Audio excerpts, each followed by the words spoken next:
परंतु निर्मल जी गहलोत ने वीडियो हटा लिया। अच्छी बात है, हम स्वागत करते हैं निर्मल जी का कि उन्होंने बहुत अच्छा किया कि उस वीडियो को रोक दिया जहां भी है। परंतु जो चंदा दिया गया निर्मल जी द्वारा, सेलाराम जी द्वारा और लोगों द्वारा, वो थोड़ा पीड़ाजनक है। निर्मल जी गहलोत पीढ़ियों से एक किसान परिवार से आते हैं और आपको जानकारी में बता दूं कि सबसे पहले जो मारवाड़ की किसान सभा गठित हुई, मारवाड़ किसान सभा जिसका बाद में राजस्थान किसान सभा नाम पड़ा, वो मारवाड़ किसान सभा के जो अध्यक्ष और कार्यकारिणी में ज्यादातर लोग जोधपुर शहर के किसान थे और निर्मल जी गहलोत के जाति वर्ग से आते थे, उनके कौम से आते थे वो लोग। तो किसान सभा मारवाड़ में किसानों का जो आंदोलन, हाँ बलदेव राम जी मिर्जा उनके संरक्षक थे, परंतु ज्यादातर लोग जो थे वो जोधपुर शहर के किसान थे, मंडोर के, महामंदिर के। अब वो लोग अगर आज किसानों के इस आंदोलन को मदद नहीं करे और किसान आंदोलन के विरोधियों को मदद करने लग जाए तो पीड़ा होती है। अब कुछ लोग कह रहे हैं कि ये जो भी मदद कर रहे हैं करोड़ करोड़ करोड़, वो सभी आइंदा बीजेपी से टिकट की जुगत में है, क्योंकि इनको सबको हो गया राम मंदिर बन रहा है तो वोट पूरे पूरे ट्रांसफर हो जाएंगे। अब कुछ नहीं रहा, इनके दिमाग में ये रहेगा अगर राम मंदिर बनेगा तो सारा वोट जो है एक तरफा पड़ेगा इस देश का। लोग राम मंदिर से राजी, लोगों का एक ही था कि देश में राम मंदिर बन जाना चाहिए, ये धार्मिक मामला है, इसलिए ये लोग टिकट की जुगात में इस प्रकार ये चंदा दे रहे हैं कि राम मंदिर में चंदा दो तो हमें टिकट भी मिल जाए और राम मंदिर के हितैषी माना जाए और वोट जो है थोक में आ जाए और सामने वाला कैंडिडेट बिल्कुल धरती पर आ जाए। इस प्रकार की इनकी सोच है। अगर राजनीति के लिए व्यापार, राजनीति एक तरह से व्यापार हो गया, करोड़ दो, 2 करोड़ दो, ये लो वो लो, तो उस व्यापार के लिए कर रहे हैं तो भी ठीक नहीं कर रहे हैं। क्योंकि आज जो राम मंदिर के साथ जुड़े लोग वो सारे के सारे किसान आंदोलन को खत्म करने में लगे हुए हैं, बुरी तरह से खत्म करने में लगे हुए हैं, और उनको अगर अपन सहायता देते हैं तो ये बहुत दुखद विषय है। भाई नवला राम जी गोदारा, नवल किशोर जी गोदारा भी कहते हैं, उनके संबंध में मैंने थोड़ी बहुत जानकारी ली, पता क्या कि वो एक बहुत सामान्य परिवार से थे, गरीबी में ही थे, जरूरतमंदी के हिसाब से कहीं लेबर का काम करने गए थे और आज बहुत बड़े व्यापारी हैं, बहुत बड़े बिजनेसमैन हैं। अपने व्यापार और धन के बल पर नवल किशोर जी ने लगभग 1 करोड़ या उससे ज्यादा रुपये कोरोना हेल्प में केंद्र सरकार को भी दिए, इतनी ही राशि राज्य सरकार को भी दी, पीएमओ में, सीएमओ में, सभी प्रधानमंत्री राहत कोष या मुख्यमंत्री राहत कोष में इन्होंने करोड़ करोड़ रुपए दिए। इसके अलावा एक एम्स के सामने किसानों के लिए, बच्चों के लिए, किसानों के बीमारों के साथ आने वाले तीमारदारों के लिए, गांव से दूर दराज से जो लोग एम्स में आते हैं उनके लिए नहाने धोने रहने आदि के लिए एक कर्मा बाई के नाम से कोई एक बिल्डिंग बन रही है, कोई भवन बन रहा है, उसमें भी उन्होंने 1 करोड़ या समथिंग राशि दी थी। अच्छी बात है, अच्छे कामों में देते हैं। कोरोना में दिया ठीक है, पीएमओ में दिया अच्छी बात है, सीएमओ में दिया अच्छी बात है, परंतु जब हम अपने दुश्मन को नहीं पहचानते और दुश्मन हमारे खिलाफ उस रकम को काम में लेगा इसका भी पता नहीं करते और वहां दे देते हैं थोक में, तो बड़ा दुख होता है, बड़ी पीड़ा होती है। नवल किशोर जी से मेरी सहानुभूति इसलिए थी कि वो व्यापारी होने के साथ उन्होंने छोटे छोटे कस्बों में जहां किसान और सामान्य वर्ग के लोग खरीदारी करने के लिए जाते हैं, वहां की दुकानों में जो मोल भाव की समस्या है उससे निपटने के लिए उन्होंने मॉल खोले।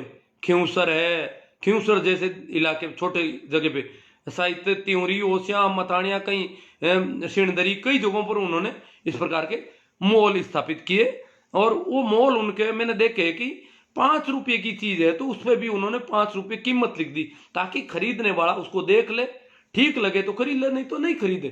कोई झगड़ा नहीं, कोई झगड़ा नहीं, सामने कोई ये नाराज होने वाला नहीं कि मोल भाव क्यों किया, मोल भाव करके वापस क्यों जा रहे हो। वहां सीधा सारे सामान को देखते रहो, प्रदर्शनी टाइप लगी रहती है, चीज को देखा, रकम पसंद आई तो ले लिया, नहीं पसंद आई तो पढ़िए, किसी से भाव पूछने की जरूरत नहीं। तो ठेठ 5 रुपये तक की चीज पर उन्होंने भाव लिख दिए और उसी कीमत। तो वो थोड़ी पारदर्शिता, बाजार में अगर कोई एक उनका देखें तुलनात्मक भाव देखना चाहें तो भी उनके मॉल में घूम करके कोई आ सकता है, भाव देख सकता है। तो ऐसी छोटी जगहों पर उन्होंने ऐसे मॉल स्थापित किए, क्वालिटी भी है सामान की, भाव कुछ लोग उनको महंगे बता देते हैं तो महंगे तो वो रेट देखी निकल जाओ बाहर।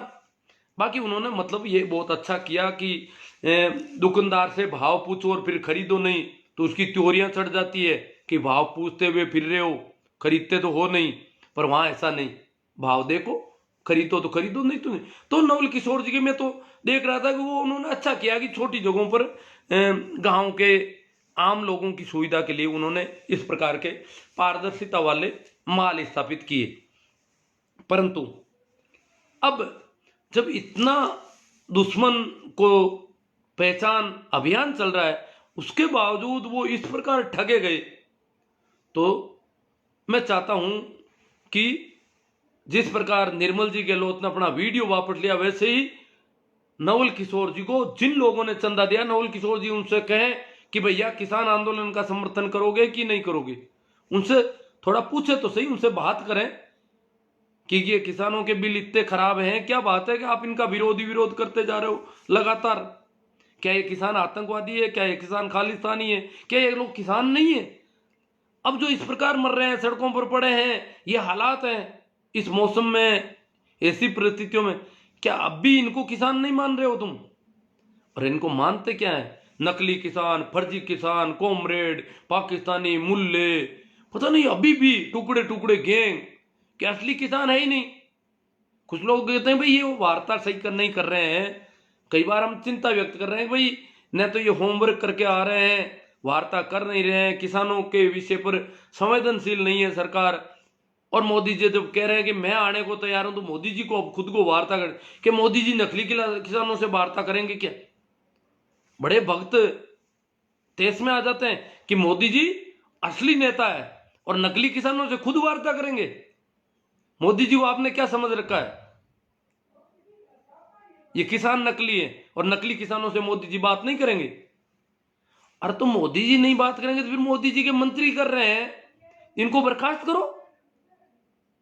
हमारी जो कार्यपालिका इस देश की, वो सामूहिक उत्तरदायित्व का निर्वहन करती है। जो भी मंत्रिमंडल है उनका सबका सामूहिक उत्तरदायित्व होता है। अगर एक भी मंत्री कुछ गड़बड़ कराए, या तो उसको हटाया जाए और या उसको उससे पल्ला तो झाड़ना चाहिए ना कोई तरीके से।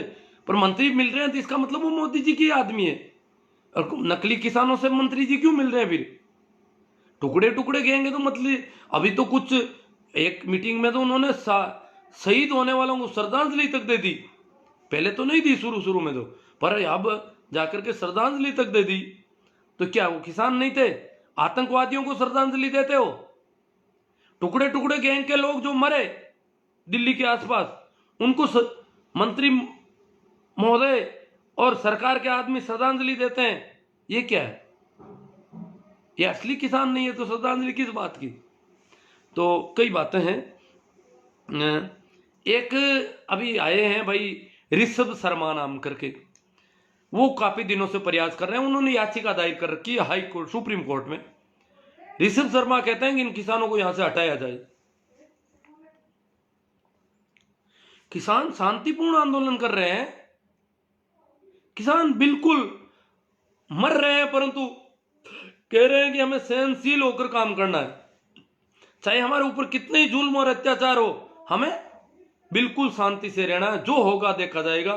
क्योंकि यह संघर्ष बहुत लंबा चलना है और हम अगर संयम तोड़ देंगे, हम अगर धीरज तोड़ देंगे और बिना धैर्य के कुछ कर बैठेंगे तो ठीक नहीं रहेगा, हमारा संघर्ष कमजोर पड़ जाएगा। इसलिए किसान तो मरने को तैयार है, परंतु किसी प्रकार का ऐसा कुछ नहीं कर रहा है। फिर भी वो कह रहे हैं कि रोजाना इतने 1000 करोड़ का नुकसान हो रहा है, इसलिए किसानों को हटाया जाए।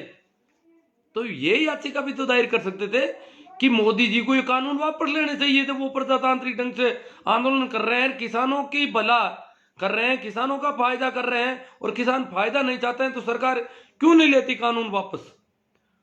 इसका मतलब ऋषभ शर्मा सरकार के सिखाए हुए कोई आदमी है, सरकार की तरफ से, सरकार के एजेंट, सरकार के दलाल हैं, जो सिर्फ एक ही रट लगाए बैठे हैं कोर्ट में कि किसानों को यहां से हटाया जाए। मतलब आंदोलन को दमन करना है। अभी 3-4 दिन पहले ही इस बात की शुरुआत हो गई थी कि कोरोना और किसान कोरोना के प्रति सजग नहीं है, और किसान तबलीगी जमात वाली कंडीशन खड़ी कर देंगे। ऐसा तबलीगी जमात से किसान आंदोलन को जोड़ने का प्रयास शुरू हो गया। कोर्ट ने शुरू में कहा था कि भाई किसान संवैधानिक ढंग से कर रहे हैं, इसलिए इनका विरोध नहीं किया जा सकता, इनको हटाया नहीं जा सकता, परंतु वो एक कोर्ट ने किसानों की सहानुभूति ली है। बाकी कोर्ट जो है वो किसानों के साथ अब कुछ गड़बड़ भी कर सकता है। कानूनों में कई इधर उधर का मामला हो जाता है, तो ऐसा कुछ हो सकता है। कोर्ट किसानों के प्रति अगर संवेदनशीलता नहीं दिखाए, क्योंकि किसानों के इतनी टीम वहां खड़ी नहीं है, और एक तरफा कुछ हो जाए तो बड़ा दुखद हो सकता है। तो ऋषभ शर्मा जी तो प्रयास कर ही रहे हैं, और अब हमें आप लोगों से मेरा निवेदन यह था कि आप इसे ज्यादा से ज्यादा शेयर करें। दुश्मन को पहचान अभियान, अगर इस आंदोलन में 3-4 महीने के आंदोलन में इतने लोगों की शहादत के बाद भी किसान वर्ग अपने दुश्मन को नहीं पहचान पाया, मजदूर वर्ग अपने दुश्मन को नहीं पहचान पाया, देश का जन सामान्य अगर अपने दुश्मनों को नहीं पहचान पाया तो कब पहचान पाएगा? और ये सोशल मीडिया हमारे पास इतना बड़ा मीडिया है, इतना बड़ा प्लेटफॉर्म है, तो हम ऐसी चीजों का ज्यादा से ज्यादा प्रसारण करें ताकि लोगों में दुश्मन की पहचान बढ़े, और दुश्मनों को मदद हम नहीं करें। हमारा जो पैसा है वो दुश्मनों के पास नहीं जाए, वो अगर दुश्मनों के पास जाता है तो हमारे ही विरोध में काम आएगा, ये निश्चित है। तो मैं चाय आ गई थोड़ी सी, देख लेता हूं इसको।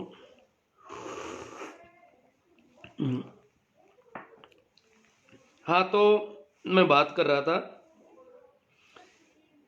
सभी को पूरा ध्यान रखना है। देखो, मैंने काफी इस पे लाइव किए, यूट्यूब पर किया, और भी लोग कर रहे हैं, परंतु जागरूकता जो होनी चाहिए, जिस मात्रा में होनी चाहिए, वो नहीं हो रही है। इसलिए मैं दोबारा आपसे और निवेदन कर देता हूं, आपसे हाथ जोड़ कर निवेदन करता हूं कि इसको ज्यादा से ज्यादा शेयर करें। बात यह है कि शुरुआत में हमने उठाया, जब पहली बार वो लोग आए, 1 तारीख से यहां अभियान शुरू किया, जो संगी टोले के लोग, आरएसएस के लोग, जो कट्टरपंथी लोग आए और कहा कि घर घर से इस प्रकार हम रकम लेंगे, राम मंदिर का भव्य निर्माण करना है, इसलिए सबका सहयोग लेंगे, परंतु कोई न तो रुपयों की कमी, पहले भी 1400 करोड़ का गबन हो गया, तो हमने ये अभियान चलाया कि इन लोगों से सावधान हो जाओ, इनको रुपये राम मंदिर में काम नहीं लेने, इनको किसानों के विरोध में रुपये काम लेने। अभी भी वो किसानों का विरोध कर रहे हैं, आम जनता का विरोध कर रहे हैं, तो वो लोग रुपये हमारे ही खिलाफ काम लेंगे, इसलिए हमें इन दुश्मनों को पहचानना है। ये शुरू से हमने शुरू किया, तो उन्होंने बड़ी सावचेती बरती। वो बड़े कस्बों से लेकर छोटे गांवों में अभी भी नहीं जा रहे हैं। उनको पता चल गया कि गांवों में लोग विरोध करेंगे, गांवों के लोगों में जागरूकता आ गई है। एक तो गरीबी, और फिर उसमें से पैसे देना, चाहे 10 भी रुपये दें तो 10 रुपये भी तो सही काम में दें, अपने दुश्मन की ताकत को बढ़ा दें 10 रुपये दे करके। तो इससे ज्यादा बेवकूफी क्या होगी? जैसे एक कहानी सुनी है ना, कि जिस डाल पे बैठा था उसी डाल को काट रहा है, तो हम किसान को ही काटेंगे। अगर किसान की मेहनत से किसान कटेगा तो ये क्या है? किसान को काटने वालों को अगर हम सहयोग देंगे तो ये बहुत बड़ा हो जाएगा हमारा, हम कमजोर पड़ जाएंगे, बहुत ज्यादा कमजोर पड़ जाएंगे कि हमारी ताकत हम उनको दे रहे हैं। हमने कभी न तो हम मंदिर का विरोध करते हैं, नहीं हम धर्मों का विरोध करते हैं, जो भी है, हिंदू मुस्लिम जो कुछ है, हम किसी का भी विरोध नहीं करते। और धर्म इन मंदिरों में, मस्जिदों में, इन बिल्डिंगों में, इन मकानों में है भी नहीं। धर्म आदमी के अंतरतल की स्थिति है, अंतस की स्थिति है, आदमी के हृदय का मामला है। ये इन भव्य इमारतों में नहीं है। अगर इमारतों में होता तो भर्तरी मेल छोड़ करके जंगल में नहीं जाते। धर्म आदमी के अंतर की खोज है। इसलिए किसी भी धार्मिक व्यक्ति को कभी ऐसी बिल्डिंगों की जरूरत नहीं पड़ी, किसी मंदिर मस्जिद में जाने की जरूरत नहीं पड़ी। जितने भी धार्मिक व्यक्ति हुए हैं वो कभी मंदिरों में, मस्जिदों में, गिरजों में, चर्चों में नहीं जाते। ये सब एक तरह से देखा जाए तो व्यवसाय है। अब जब इनका व्यवसाय मंदिर है और जो मंदिर का व्यवसाय करता है, मंदिर के नाम से कमाई करता है, इनकम करता है, मंदिर से लोगों को देता पता नहीं क्या पर लेता जरूर है, उसका व्यवसाय, वो अपने व्यवसाय को पनपा रहा है और किसान के बेचारे के व्यवसाय को दबाने में लगा हुआ है।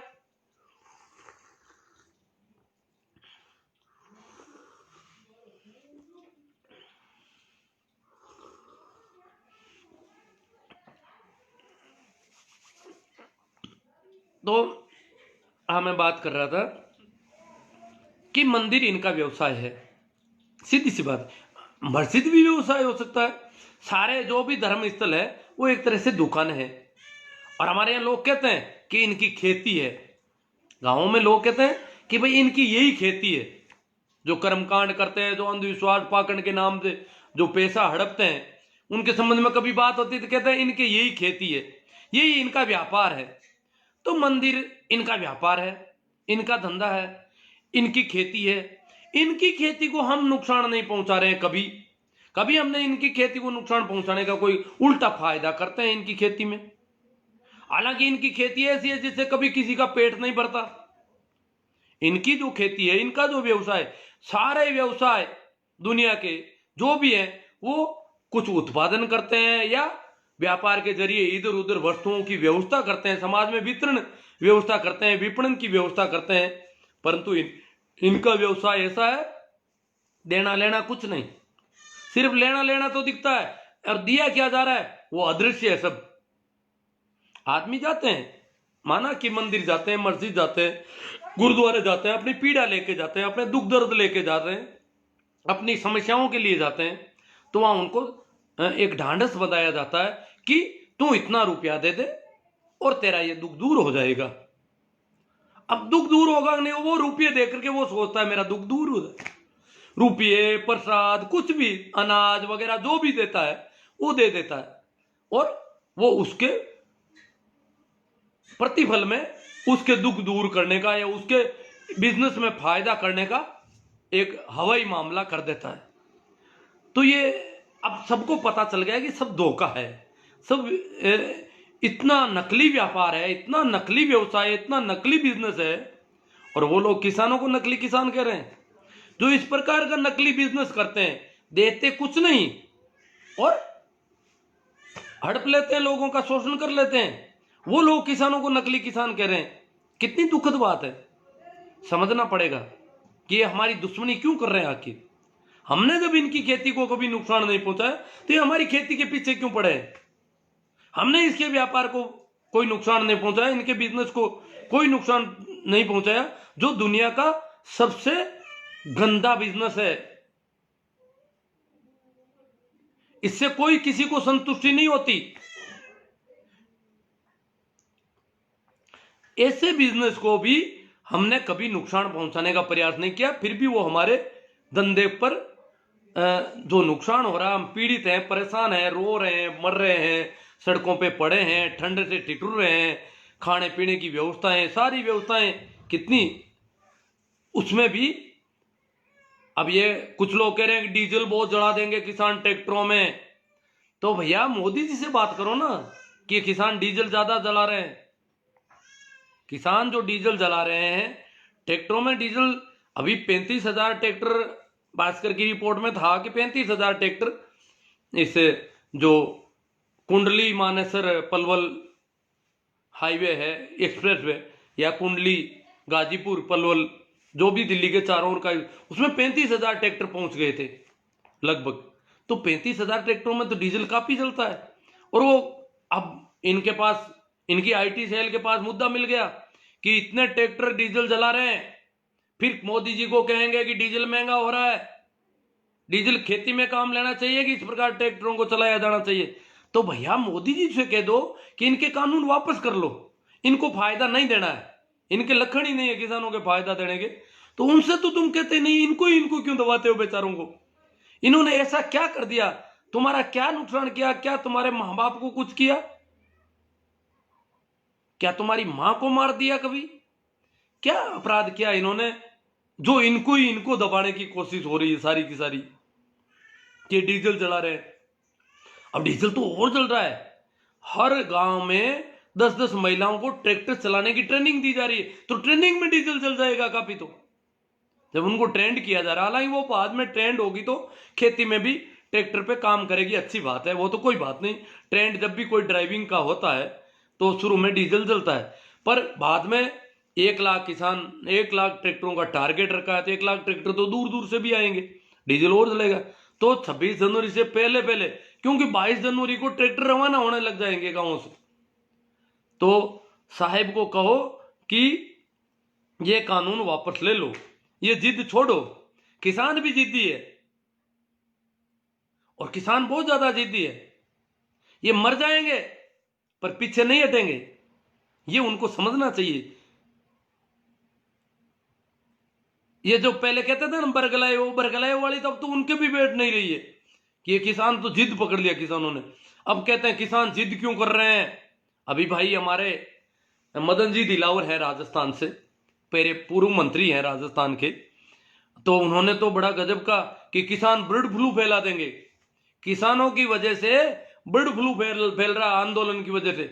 तो भैया इस बर्ड फ्लू की महामारी से निपटना है, इस बीमारी को फैलने से रोकना है, तो मोदी जी से निवेदन करो कि ये कानून वापस ले। क्यों इन किसानों को बेचारों को परेशान कर रहे हो? पहले ही बहुत दुखी हैं, 4 महीने से पड़े हैं, कहां पड़े हैं, कहां उनके भी घर बार होते होंगे, वो भी तो आदमी की औलाद है। किन परिस्थितियों में इस ठंड में इस गीली जमीन पर पड़े हैं वो कोई महलों में नहीं रह रहे हैं, इस गीली जमीन पर रह रहे हैं। और ये व्यवस्थाएं, ये ठंडे पानी की, गर्म पानी की, नहाने की, धोने की, खुले में नहाना, ये जो व्यवस्थाएं उनके अंदर वो बैठे। सरकार को तो चाहिए कि वो किसानों के लिए तुरंत व्यवस्थाएं करें। किसान इस देश के नागरिक हैं, अगर दुश्मन देश के नागरिक भी विकट परिस्थितियों में हो, मौसम के सताए हुए हो, विपरीत परिस्थितियों में हो, तो उनकी मदद की जाती है, ये पूरी दुनिया का उसूल है।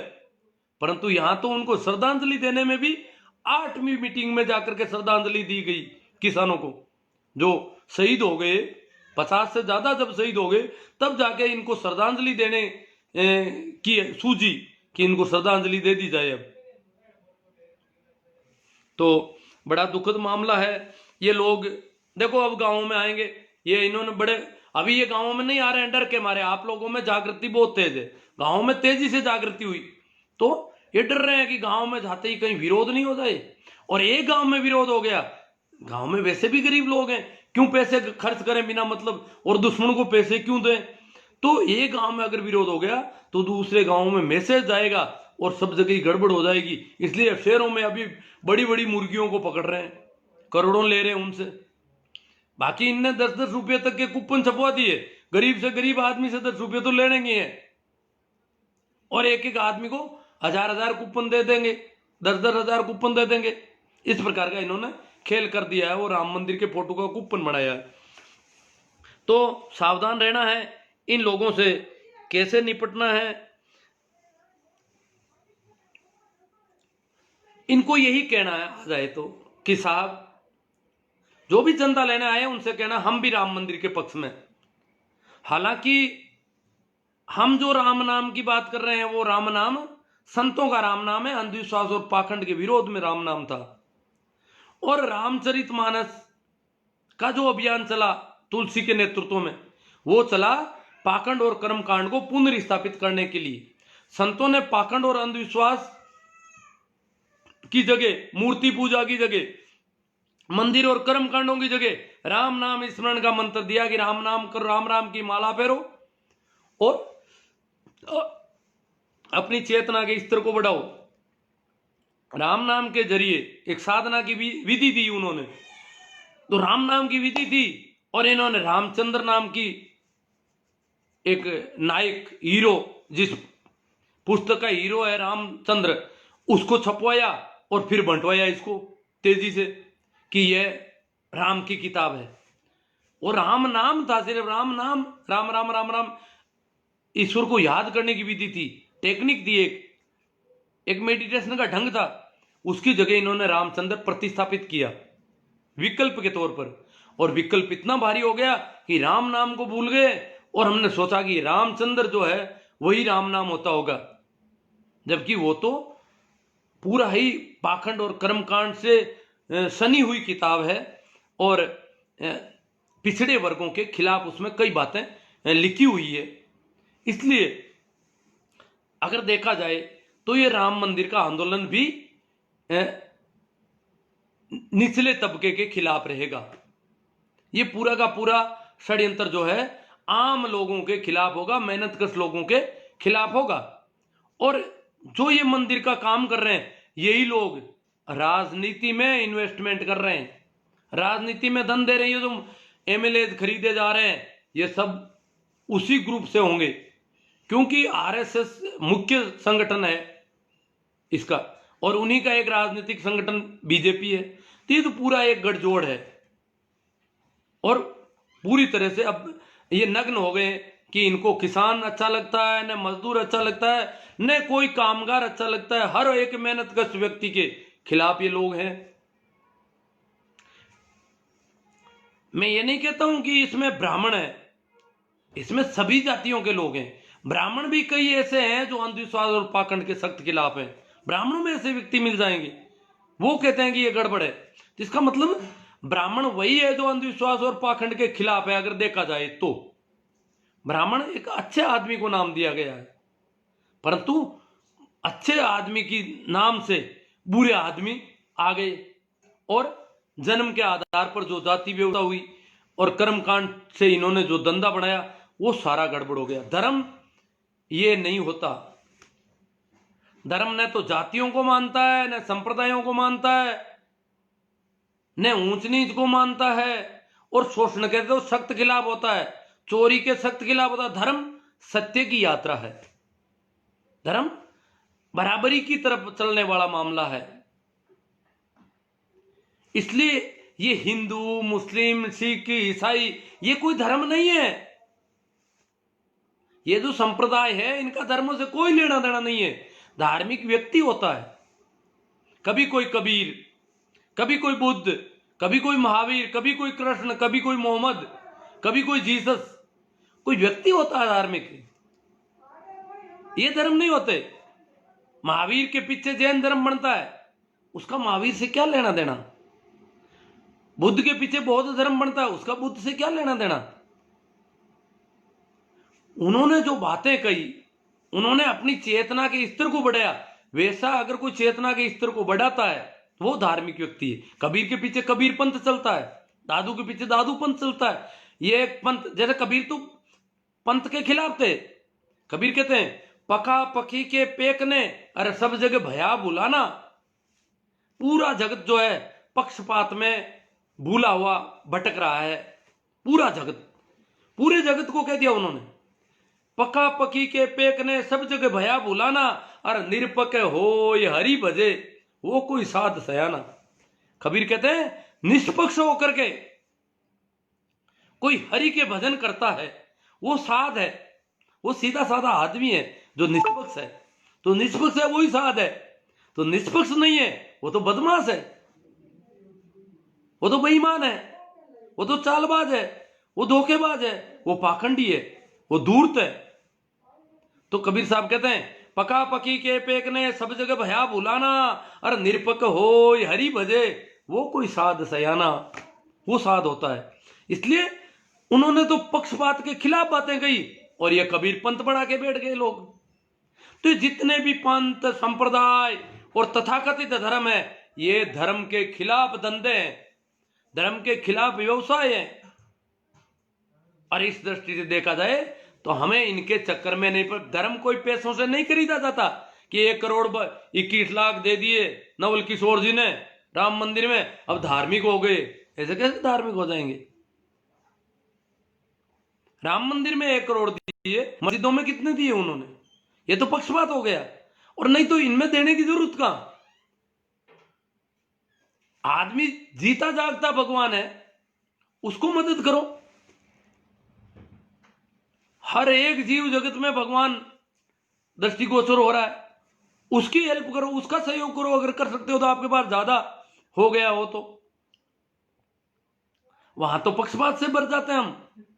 तो इसलिए ये धर्म जो है बिल्कुल निष्पक्ष का मामला है। और हमें जब ये लोग आएंगे गांव में तो वो सावधानी से काम लेना है कि साहब आप चंदा लेने आए हो, अच्छी बात है, आप मंदिर बना रहे हो, मंदिरों को भी अच्छा माना जाता है, हम भी मान लें कि आप अच्छा काम कर रहे हो, परंतु आप किसानों के साथ दो। आप मोदी जी से आपका राम मंदिर आंदोलन निवेदन करे कि ये किसान आंदोलन जो है उसकी सुनवाई हो जाए, उनकी बात सुनी जाए। अगर वो कानून नहीं चाहते हैं तो अब 4 महीने हो गए, कानून वापस लेना चाहिए। ये जिद किस काम का? नाक बचाने में लगे हुए हैं। वो कह रहे हैं कि प्रधानमंत्री जी की इज्जत का सवाल है, तो आप अपनी इज्जत के सवाल में लोगों को मरने दोगे?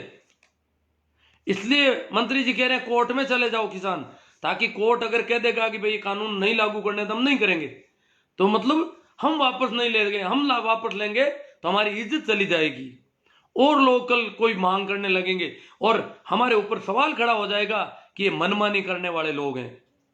ये जो टुकड़े टुकड़े झूठे फायदे कानूनों के फायदे बता रहे थे वो सब झूठ निकल गए।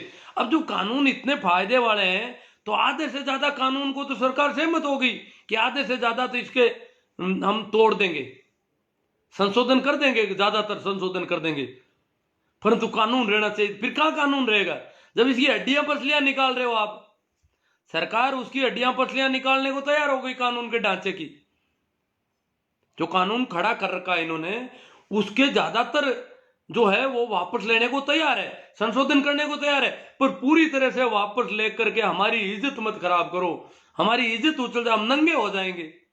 तो भैया नंगे होना पड़ेगा आपको। आप तो नंगे हो गए, आप आतंकवादी बता रहे थे, आप टुकड़े टुकड़े गैंग बता रहे थे, आप इनको पता नहीं क्या क्या कह रहे थे, खालिस्तानी ये वो, नकली किसान असली किसान खेतों में, तो आप तो नंगे हो गए।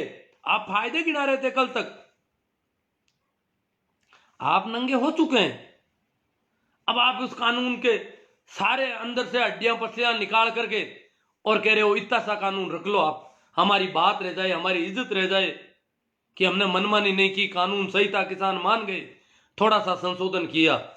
थोड़ा सा क्या संशोधन कर, पूरा का पूरा संशोधन कर रहे हो आप तो लगभग। कहां थोड़ा सा हो रहा है? तो ये जिद अच्छी बात नहीं है, कानून वापस लेना चाहिए। जब कह रहे हैं कि मैं हाथ जोड़ने को तैयार हूं, झुकने को तैयार हूं, मोदी जी ने ये बात कही है काफी दिनों पहले, तो अब झुक जाओ, अब हाथ जोड़ लो इन किसानों से। कुछ अंधभक्त कह रहे हैं किसान अन्नदाता नहीं है, अन्न उत्पादक है। हम माना कि अन्नदाता नहीं है, देता नहीं है फ्री में, किसी को पैदा कर रहा है, उत्पादक है, मत कहो अन्नदाता, कोई बात नहीं, परंतु किसान यहां का नागरिक तो होगा, उसको संवैधानिक हक तो होगा अपना विरोध प्रदर्शन करने का। उसके बिजनेस को, उसकी खेती को जो नुकसान होने का उसको डर हो गया है, जिसके लिए वो मरने मारने को तैयार, मर रहा है, मार तो नहीं रहा, मर रहा है बेचारा, तो उसकी सुनवाई होनी चाहिए। अब ये कब होगी? बड़ी विचित्र स्थिति है। तरह तरह के कई इन्होंने अनछट बातें किसानों के संबंध में आज भी चल रही है। कुछ लोग कह रहे हैं पूंजीपति इस देश की रीढ़ है, तो हम भी कह रहे हैं पूंजीपति रीढ़ है। ये जो विकास देखा जा रहा है उद्योग धंधों का, ये जो व्यापार, ये जो इतनी चीजें, ये फोन एक गरीब किसान चाइना से जाकर के नहीं ले आता, ये ऐनक किसान से नहीं बनती, मजदूर से भी नहीं बनती आसानी से, क्योंकि उसके पास इतना तामझाम नहीं होता। इसके लिए भी काफी लेंस वगैरह, ये सारे जो छोटे छोटे उपकरण है, उनको बनाने के लिए काफी उद्योग लगाना पड़ता है। वो उद्योग पूंजीपति लगाता है। तो हमारे देश में मिश्रित अर्थव्यवस्था है। पूंजीपति को भी इस अर्थव्यवस्था के विकास में अहम भूमिका रखी है। हमारे देश के जो सिस्टम है, इकोनॉमी है, उसमें ये मिश्रित अर्थव्यवस्था को अपनाया गया। तो पूंजीपति को हमने आगे रखा। क्यों आगे रखा? कि देश को विकसित देशों की श्रेणी में ले जाना है, और पूंजीपति के बिना विकसित देशों की श्रेणी में नहीं जा सकते। उद्योग धंधे जरूरी है, उद्योग धंधों से रोजगार मिलता है, हम भी मानते हैं। उद्योग धंधों से रोजगार मिलता है, पूंजीपतियों से विकास को हेल्प मिलती है। सब कुछ जो भी विकास हम देख रहे हैं वो अच्छी पूंजी वाले लोग ही कर पाते हैं। बाकी कम पूंजी वाले तो श्रम कर सकते हैं, मेहनत कर सकते हैं, शोषण करवा सकते हैं अपना जितना हो सके। बाकी ऐसा विकास गरीबों के बूते में नहीं है, ये इन धनपतियों के बूते में मानते हैं हम भी टाटा के साथ हैं, हम बिरला के साथ होंगे, हम अडानी के साथ होंगे, अंबानी के साथ होंगे।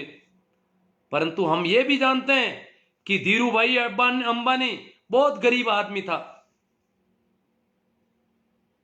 कहते हैं लेबर क्लास में था, मजदूरी करता था, और आज भारत का सबसे बड़ा उद्योगपति घराना हो गया वो। ये क्या किया? ऐसे कैसे धन इकट्ठा करने का ये क्या सिस्टम है? दुनिया भर में जितने भी पूंजीपति है, जितने भी धनेडे लोग हैं, उनका सिस्टम है कि एक भी विकसित देश का पूंजीपति इस प्रकार बुरी तरह से हड़पने का काम नहीं करता। उल्टा अपनी पूंजी का बहुत बहाव करता है आम लोगों के सहयोग में। यहां पर आम लोगों का केवल शोषण होता है। दुनिया के लोग अचरज कर रहे हैं कि भारत के पूंजीपति बड़े निष्ठुर हैं, हड़पने में लगे रहते हैं, शोषण ही शोषण करते हैं, धन का अंबार लगा देते हैं, परंतु कभी सहयोग के, भलाई के काम, ढंग के काम कभी नहीं करते। जो जनता से सरोकार रखने वाले काम है, जो आम जन को सहयोग देने, उनको ऊंचा उठाने के काम है, उसमें इनका इन्वेस्टमेंट बिल्कुल नहीं है, इनका कोई हिस्सा नहीं है। ये कैसे पूंजीपति है इस देश के पूंजीपति? आपकी जानकारी के लिए बता दूं कि दुनिया में सबसे ज्यादा कंजूस पूंजीपति भारत का पूंजीपति है। भारत का पूंजीपति कभी वेलफेयर के काम नहीं करता, थोड़ा दिखावा करता। हम सोचते हैं ये तो बहुत दान पुण्य कर रहे हैं, वो कर रहे हैं, वो मंदिरों मस्जिदों में उधर देता होगा। सोशल वेलफेयर, जो जनता की सहायता के जो काम होने चाहिए, वो यहां का पूंजीपति नहीं करता। और धन में से यहां के पूंजीपति का धन, ऐसी कंडीशन है कि अनेक पूंजीपतियों का धन प्रति वर्ष दुगुना तिगुना होता है। प्रति वर्ष दुगुना तिगुना 10 गुना यहां तक बढ़ रहा है। बहुत बड़ा धन है, उसको दुगुना करने में कितने वर्ष लगने चाहिए, पर वो नहीं हो रहा है। वो तो 1 साल में ही दुगुना। इतना बड़ा धन है, उसको 1 साल में दुगुना कर देना कोई छोटी बात नहीं है।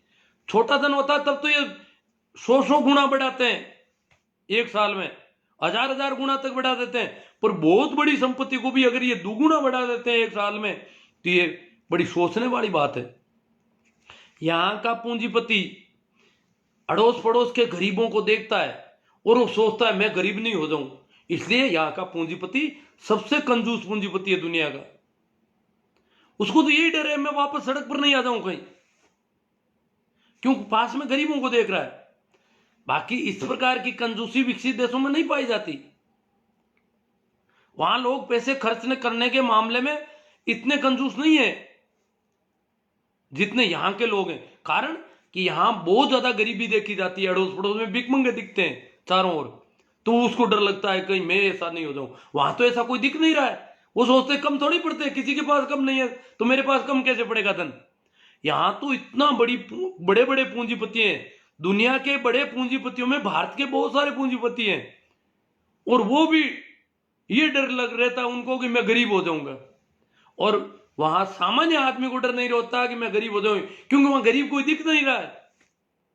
तो यहां जो गरीब दिख रहे हैं, इसकी वजह से यहां का पूंजीपति दिनों दिन कंजूस होता रहता है। कभी वो वेलफेयर के काम नहीं करता। तो इनको कौन सद्बुद्धि देगी, तुम वेलफेयर कह रहे हैं टैक्स देते हैं हम, हमारा टैक्स खाते हैं किसान, हमारे टैक्स से पनप रहे हैं किसान। अरे भैया, शोषण कितना कर रहे हो तुम, कैसे टैक्स देते हो, कैसे टैक्स चोरी करते हो, ये सारी बातें भी हम रोज देखते हैं। तुम उत्पादन कहीं करते हो, नए उद्योग को टैक्स फ्री करवाने के नाम पे नया उद्योग लगाते हो। सारा उत्पादन जो पुरानी इकाइयों से हो रहा है, जो उनकी पहले वाली इकाइयों से उत्पादन हो रहा है, वो सारा का सारा उत्पादन नई इकाई से बताया जाता है और जनता से उसके लिए 10 साल की छूट लेते हैं। टैक्स फ्री रखी जाए हमारी इकाई, हम यहाँ उद्योग धंधा स्थापित करेंगे या रोजगार देंगे, इसलिए टैक्स फ्री रखी जाए। और जहां भी उत्पादन दूसरी जगह से हो रहा है, वो सारा यहाँ का उत्पादन बता दिया जाता है। ये क्या कर, कितनी बेईमानियां यहाँ होती है, बेईमानी से भरा हुआ सिस्टम है यहाँ का उद्योगों का, अगर देखा जाए तो काफी बातें हो गई होगी शायद मेरे हिसाब से। तो मेरे कहने का मतलब है, पूंजीपतियों के खिलाफ नहीं है, हम राजी हैं पूंजीपतियों, उनको पनपाओ, परंतु किसान आशंकित है, किसान डरा हुआ है कि उसकी जमीन चली जाएगी और निश्चित तौर से चली जाएगी। जो कानूनों को किसानों के विशेषज्ञों ने जो देखा है, उनमें साफ दिख रहा है कि मंडियां अगर खत्म होगी, मंडियां खत्म होगी। जब बिना टैक्स के बाहर खरीदा जा सकता है तो मंडियों में कौन आएगा, मंडियों का व्यापार ठप हो जाएगा, तय है, ये ज्यादा दिन नहीं चलने वाला। हाँ, शुरुआत में हो सकता है कि किसानों को कोई फायदा भी मिल जाएगा कहीं, परंतु आखिर किसान जिस सिस्टम से ठीक हो रहा था, वो सारा सिस्टम तोड़ा जा रहा है। तो बाकी वाले किसानों को तो पता ही नहीं है यार, गरीबी भी है, किसान खुद कमजोर है, उसको पता ही नहीं। अब जैसे मारवाड़ के किसान को ले ले, यहाँ कौन सा उत्पादन होता है, किसान तो खुद का पेट भरने लाइक उत्पादन करता है बेचारा, तो वो कोई बहुत बड़ा बेचने वाला है ही नहीं, उसके पास जिनसे ही नहीं है बेचने की इतनी। जो किसान अच्छे उत्पादन करते हैं, उनको पता चल गया कि ये मामला हमारे साथ गड़बड़ घोटाले का होने वाला है। तो काफी बातें हो गई शायद, अब मैं आपके जो कमेंट आए हैं उन पे थोड़ी चर्चा कर लूं। शेयर तो आप कर रहे हैं शायद, शेयर करते रहना, इसमें पीछे नहीं होना है।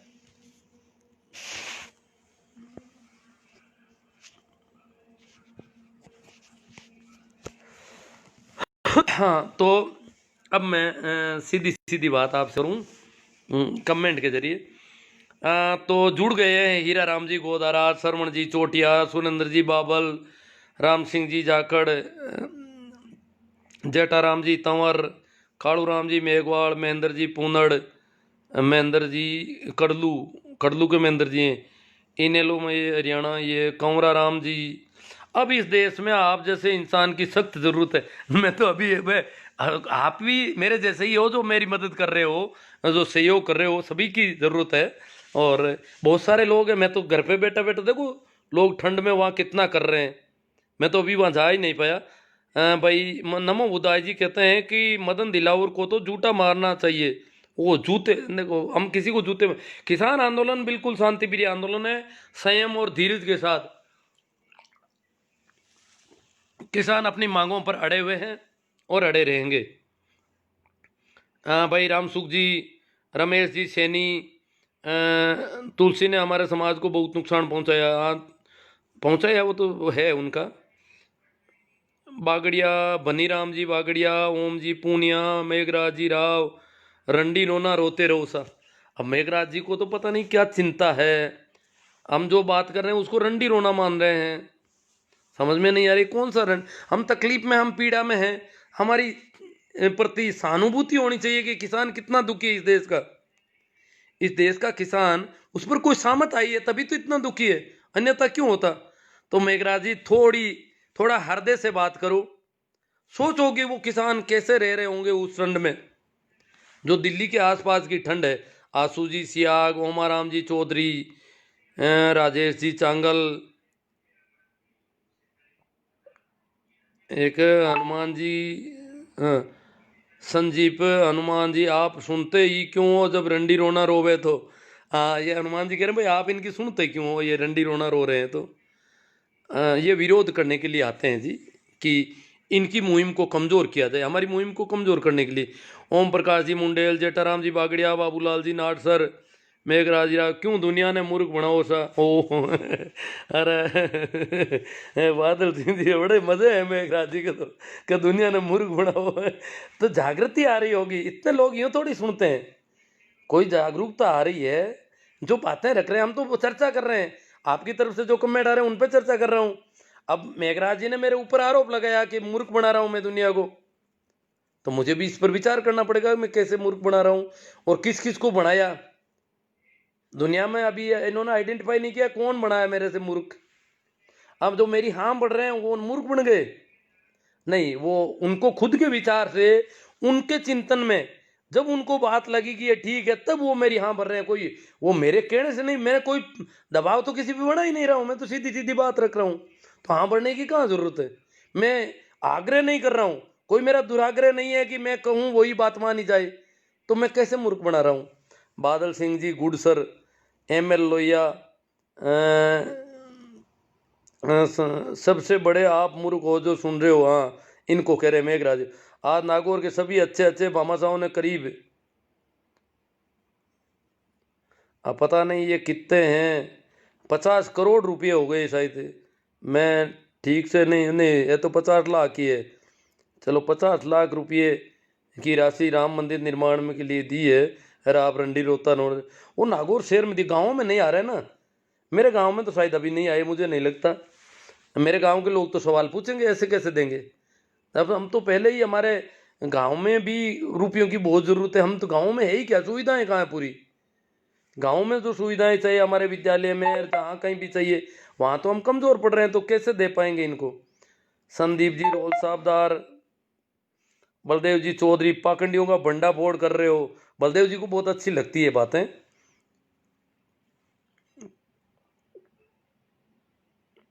हाँ इनोले में हरियाणा इन्हें लोग हैं, वो कह रहे तू घना समझदार है भाई, तुम ना बनियो मूर्ख। हाँ जेठाराम जी बागड़ा, जय हो, पंथ संप्रदाय मानवता को बांटता है, सीधा सरल होना ही सच्चा धार्मिक होना है। हाँ ये क्या कि धार्मिक प्रवृत्ति के हैं भाई बागड़िया साहब, तो इनको धार्मिक जब बात आती है आध्यात्म से संबंधित तो इनको अच्छा लगता है। नमो बुद्धाय। उनको अब वो मेघराज जी को कुछ लोग कह रहे हैं, तो अब है दीपक जी कुमावत, बीएल लोहिया बेबाक आवाज़, हमीद खान वंडरफुल आउटस्टैंडिंग, ओम प्रकाश जी चौधरी 24 में पूरा कर देंगे, एस के चौधरी जय किसान जय जवान, हिटलर साई लोहिया जी, हक की आवाज़ गुड सर जी, राम सुखबीर पांचोड़ी, जेठाराम जी, किसान आंदोलन के समर्थक ही असली धार्मिक है, कट्टरपंथ लकीर पीटना मात्र है अन्नदाता की यह दशा पूंजीवाद के कारण ही है। हाँ गणपति डूडी, बाबूलाल जी नाटसर, झोला उठाना उठा कर चल दूंगा, हाँ ये बाबूलाल जी नाटसर उनका कह रहे हैं, झोले वाले बाबा का। सीपी शर्मा साहब, ये उधर भी ऐसा सोच रहे हैं कि हमारा कौन क्या बिगाड़ देगा, गलतफहमी में ना रहे, सरकार की सहानुभूति को कमजोर ना समझें, पिछवाड़ा लाल कर देगा कानून का डंडा जब चलेगा, किसी को दिखाने लायक भी नहीं बचोगे। हाँ शर्मा जी हम जानते हैं कि किसानों के साथ ऐसा किया जा सकता है, अभी विचार कर रहे हैं मोदी जी। मोदी जी बहुत ताकतवर है, परंतु किसानों के ऊपर बल प्रयोग करने से पहले उनको बहुत विचार करना है। सीधा तो वो कर ही नहीं पाएंगे, कोर्ट का बहाना लेंगे, कई और जब बहाने इकट्ठे हो जाएंगे, किसानों को बदनाम भी करेंगे, अभी कोशिश कर रहे हैं, और जब इतना कर लेंगे तब जाके ये पिछवाड़ा लाल करेंगे किसानों का। हालांकि पहले भी कोई पिछवाड़ा लाल करने में कमी नहीं रखी है, जो भी करेंगे किसान तो मरने के लिए तैयार है बेचारा। किसान तो आपका सामना, शर्मा जी आपका सामना नहीं करेगा किसान। कई जगहों पर ये शर्मा जी जैसे लोगों ने गृह युद्ध की सी स्थिति कर दी है, हरियाणा में आपस में लड़ रहे हैं, किसानों के सामने खड़े कर रखे हैं इन्होंने आदमी लड़ने के लिए कि किसान आवे तो उनसे लड़ो गाँव में। इस प्रकार ये आपस में भड़का रही है। अभी तो सरकार खुद के पास सरकार की कमजोरी है, तभी तो आपस में भड़का रही है। वो सोच रहे हैं कि आपस में दंगे भड़क जाएं तो फिर हमारे पास बहाना मिल जाए। मेरा सर आपके गांव में चलो रामेश्वर लाल जी कसवा, आपके विचार अनुकरणीय है। जेठाराम जी बागड़े असली देवता किसान है, नमन है हमारा शक्कर देव। कमलेश जी लिम्बा, एम एल लोहिया 20 लाख करोड़ रात पैकेज का क्या हुआ। हेतराम जी गोदारा डेलू, हाँ 20 लाख करोड़ तो बहुत बड़ी रकम दी यार। मेघवाल जी, कैसाराम जी चौधरी, राजेंद्र जी सियाग, जय किसान देव एकता, कैसाराम जी जेडी जाट, राजेंद्र जी जेठाराम जी, भारत के पूंजीपति शोषक और पापी है, देश के सबसे बड़े चोर हैं। हाँ, विकास भले को चोरी बहुत करते हैं। रमेश ठाकर, वीरमाराम चौधरी, 10 ग्रुप में शेयर किया है पोस्ट को, बहुत अच्छी बात है वीरमाराम जी, आपका धन्यवाद कि आप किसान आंदोलन में बहुत अच्छा योगदान दे रहे हैं। ये ऐसी पोस्टें शेयर करनी चाहिए हमें दिन भर। मेरी क्या, आप देखते हो कानों से बिल्कुल बेकार, ये आंखें ऐनक से काम कर रही है, फिर भी दिन भर में कितना काम करता हूँ आप ताजुब करोगे। रात की 12-1 बजे से पहले नींद नहीं ले पाता हूँ, इतना मैं इन चीज़ों को देख रहा हूँ। घनश्याम जी सियोला, उपमाराम जी बेनीवाल, जेठाराम जी बागड़िया, 2 नंबरी और पापी मंदिर बनाकर अपना धन पवित्र करना चाहता है। चौधरी विकास जी खालिया, रामेश्वर लाल जी गोदारा, नवल किशोर गोदारा जी ने राम मंदिर के लिए अगर करोड़ रुपए दान, करोड़ से ज़्यादा किए, 1,21,00,000 या कुछ चेक था उनका, जो खबर आ रही है, और उन्होंने अपने एक भगवान को 1 करोड़ दिए हैं। तो गोदारा जी को सोचना चाहिए था कि हमारे देश में गरीब भगवान और बीमार भगवान भी जीते जागते हैं, उनको भी दान देना चाहिए था, जो कि उन्होंने नहीं दिए। मेरे विचार से गोदारा जी के दान का सदुपयोग मुर्दे भगवान की जगह जीते जागे भगवान, अजी वो तो अपने खिलाफ वालों को दे दिया, ये बड़ा नुकसान हो गया। दान भी क्या, दुश्मन को मदद कर दी, अब दुश्मन हमारे ऊपर और हावी हो जाएगा। किसानों का खराब दौर है, लोहिया जी कह रहे हैं। बारू राम जी, सही राम जी जाट, डीजल जलेंगे तो महिलाओं को आगे बढ़ने का मौका मिलेगा, और ये बहुत बड़ी बात है कि हम किसानों की खुशी की बात है कि महिलाएं फिर खेतों में ट्रैक्टर चलाएगी, ये देश का अच्छा संदेश जाएगा जी। रामकिशोर जी चौधरी, CR मेघवाल, मोदी भक्त नहीं समझते, दीवराया जी, जटाराम, बिल्कुल अच्छे पुण्य, असली पुण्य मिलता है, स्कूल अस्पताल में लगा देते। हाँ, लगाने की तो बहुत जगह है जी, लगाने को तो ऐसी बहुत सारी महिलाएं जिनको जापे का सामान नहीं मिलता बेचारियों को। राजेंद्र जी मेघवाड़ बापे लगे रहो सर, जागरूकता जरूर है। अभी बिरलो का में कह रहे थे कि एक महिला, इकलौती एकल महिला, उसके रहने के लिए छप्पर नहीं था, और वहाँ रणवीर सिंह जी रावणा और कुछ लोगों ने गांव का एक ग्रुप बना हुआ है, उन्होंने 1 लाख से ज़्यादा रुपये का एक छोटा सा 11x11 का एक कमरा तैयार कर दिया थोड़े ही दिनों में, उसको अंदर बिठा दिया। बाकी वो खुले आसमान के नीचे रह रही थी, जैसे वो किसान रह रहे हैं, एक गरीब महिला के लिए उन्होंने ऐसा कर दिया। तो ऐसे बहुत कर सकते हैं। रामनिवास जी जाकेड़ा, शंकरलाल जी मूंड, शंकराराम जी, अभिलेष जी मीणा, रमेश जी बेणीवाल, घनश्याम जी बिश्नोई, सुनीता जी मेघवाल, केकल राम जी सारण, हरिजी राम जी सारण, BL रोड़ा। हाँ, सरकार किसानों को खदेड़ने की तैयारी कर रही है, 26 जनवरी से पहले तैयारी चल रही है। हाँ, तैयारी है। सरकार 11 तारीख को, कल क्या होता है, कोर्ट क्या करता है, सरकार को कोर्ट पर बहुत भरोसा है। किसानों को कह रहे हैं कोर्ट में चले जाओ। हम देखो, गोपाराम जी खोत, CR मेघवाल, इनको मोदी जी मूर्ख बनाते हैं तो मजा आता है। हरदी राम जी सारण, बिल्कुल किसान बहुत दुखी है।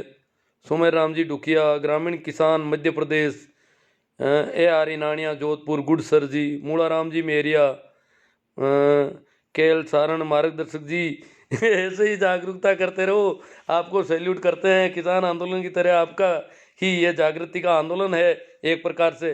हाँ, केएल सारण राव बड़े क्या नाम दे रखा इन्होंने, मार्गदर्शक जी। मार्ग तो सबको अपना देखना है, परंतु अगर कोई प्रकाश है और मदद मिलती है तो मार्ग देखने में आसानी हो सकती है कहीं। तो ठीक है, आपको आसानी लग रही है कि अपने मार्ग में कुछ आसानी रहेगी मेरी बातों से, अच्छी बात है। रमेश जी बेणीवाल, दिनेश जी डिटेल, आपके जन जागृति अभियान के हम कायल हैं। दिनेश जी डिटेल कह रहे हैं हम तो कायल हैं, आप जो इतना कर रहे हो। हाँ, तो तभी मैं कर पा रहा हूँ, जब आप लोग इतना सुन रहे हो तभी मैं कर पा रहा हूँ।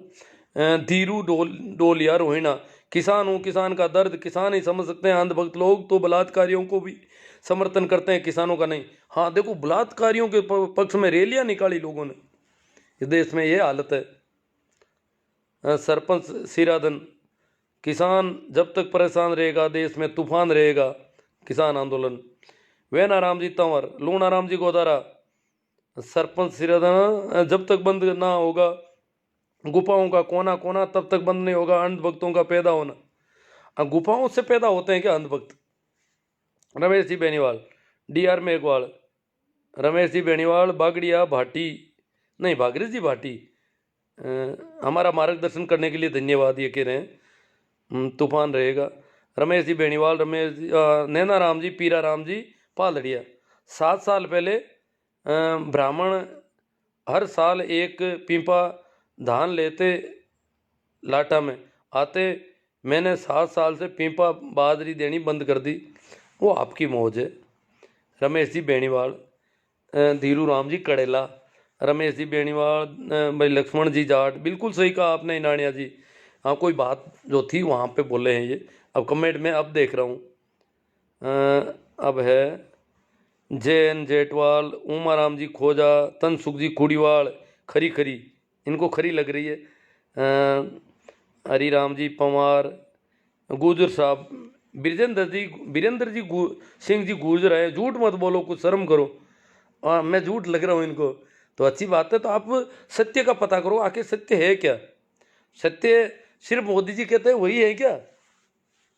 वो तो झूठ बोलते नहीं, उनको मन की बात में फायदे बता रहे हैं वो अभी। रमेश बेनीवाल, कमलेश जी निम्बड़, अनुक्रिया विचार, अनुकरणीय विचार लगा कमलेश जी निम्बड़ को। खेमाराम जी गोदारा, वंदराम जी, ये क्या पता क्या कह रहे हैं। धीरेन्द्र कुमार जी, राम अवतार राधे, नाथुराम जी मेघवाल, ब्रजेंद्र जी गुजर। कितने पैसे मिलते हैं यहाँ बैठने के? मैं पैसों का भूखा नहीं हूँ, मुझे खरीदने की तो वो लग नहीं रहा है कि आप लोगों के पास कुछ है ऐसा। इस मामले में मैं बहुत संपन्न आदमी हूँ कि मुझे कोई खरीद ले, ऐसा नहीं हो सकता। नेमी जी सोमड़वाल, अंधभक्त और गोबर गणेश, किसानों के बच्चों को सिर्फ इतना अब समझ लेना चाहिए कि इस किसान आंदोलन का विरोध सबसे ज़्यादा किस वर्ग के लोग कर रहे हैं, कम से कम इनको तो पहचानो और सोचो कि आखिर विरोध किसानों का क्यों कर रहे हैं। मुझे लगता है अब इनको अपनी दुकानें बंद होने का भय सता रहा है।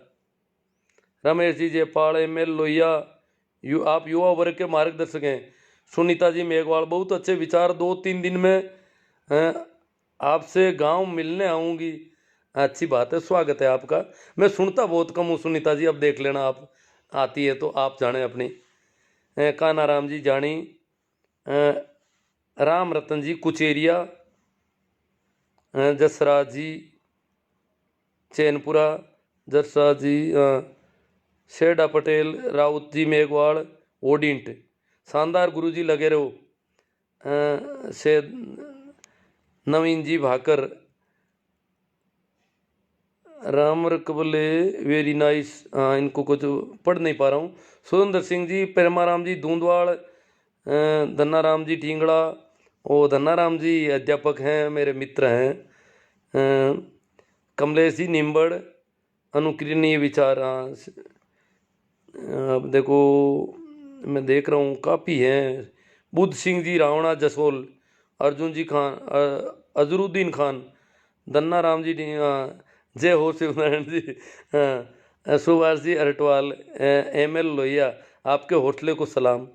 तेजा राम जी मेघवंशी, बहुत अच्छा मोटिवेशन कर रहे हो साहब। जसराज जी चैनपुरा, मेहरा राम जी, दुकान है आप तो इतना कर रहे हो। कालू परियार, सोनी सर, हमें आपके विचारों से सहमत है sir ji. You are the great guru ji. बादल सिंह जी, ओम जाट जी, कंकड़ा ऐसे, ओम जी, ओम जी कंकड़ावा तो नहीं है, ओम जी कोई कंकड़ा ऐसे अलग है फिर। जस्सा जी चैनपुरा, महिपाल जी मेरा, मेगा राम जी सियाव, चीफ जस्टिस, भारत को किसानों को न्याय दिलाने हेतु मोदी को सलाह देनी चाहिए। पेमा राम जी दूंदवाड़, तेजा राम जी मेघवंशी, लोकतंत्र बचाओ साहब। हाँ, ये लोकतंत्र बचाना है अपन को। निर्मला जी कुड़ीवाड़, जस्सा जी चैनपुरा, पद्मा राम जी, मांगीलाल जी भांबू, दुर्गा राम जी सचिन जी, प्रेमा राम जी, जितेंद्र गोस्वामी, भगवान सिंह जी राठौड़ के, विष्णा राम जी मुंडन, सोना राम जी, बादल सिंह जी, विष्णा, और कई नाम तो वापस वही आ जाते हैं, कुछ वो जो खो गए पता नहीं। महेंद्र जी लटियाल कह रहे हैं आपके जज्बे को सलाम। सरवण राम जी शुक्रिया गुरु जी। तो बहुत सारे कमेंट सही है कि लोग बाद में कुछ लोग कहते हैं कि हमारे कमेंट को आप जानबूझकर नहीं लेते हो कि क्या बात है। हालांकि सबको पता है कि मैं जानबूझकर कोई कमेंट नहीं छोड़ता हूँ, विरोधी से विरोधी का भी लेने की कोशिश करता हूँ, क्योंकि कमेंट सबके लेने चाहिए। देवराज जी सिरोही, जसराज जी, दन्ना राम जी झमेला। तो ठीक है, काफ़ी बातें हो गई, शेयर आप कर रहे हो, उस सब के लिए मैं आपका आभार प्रकट करता हूँ। शायद कमेंट भी जो आने थे आ गए, तो इसलिए विदा लेने से पहले एक बार फिर आप सभी को मेरा प्रणाम, नमस्कार, राम राम। शेयर करें और YouTube चैनल को भी जितना हो सके ज़्यादा से ज़्यादा उसमें देखें।